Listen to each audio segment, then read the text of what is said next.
I didn't grow up in a Christian home or family, wasn't used to going to church, had never been to church other than cousins' weddings and the odd funeral, my grandfather's funeral, and chapel most days at school.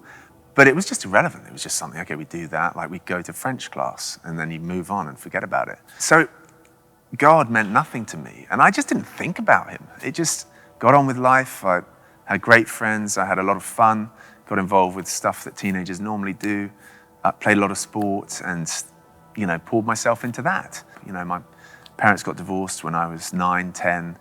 My dad's business was defrauded, which was devastating for us as a family, and to experience that loss. But I guess I just got on with life.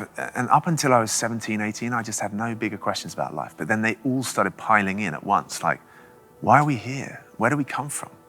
What happens when we die? Is there a God? What does he think of us? And so as these questions bubbled up, I began thinking, there's got to be more to life than just get your grades, go to school, uni, get a degree, get a job, get some money, have a family, retire, see your grandkids, and then die. Is that it? And I just thought, there's got to be more. And I had fears about life. I had hopes about life. Like, if there is a God, well, wouldn't he make sense of life? Wouldn't he help align things and give a sense of meaning? And so I went on a search. And as I went on this search, a great friend took me to Christian Union at school. He took me to church in London a couple of times.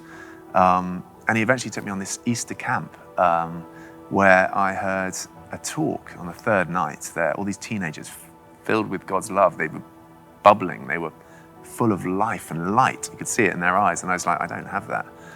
Third night I heard a talk on the evidence for the resurrection. Where was the body of Jesus? And it's like the veil was lifted, like the penny dropped. I was like, I think Jesus is actually real and alive. And that's why Christianity makes sense.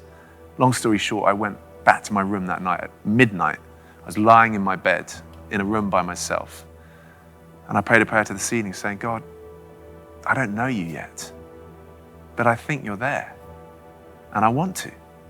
So come into my life. You can have the other stuff. You can have the drink. You can have the drugs. You can have the sense of identity I get through other things. I just want you.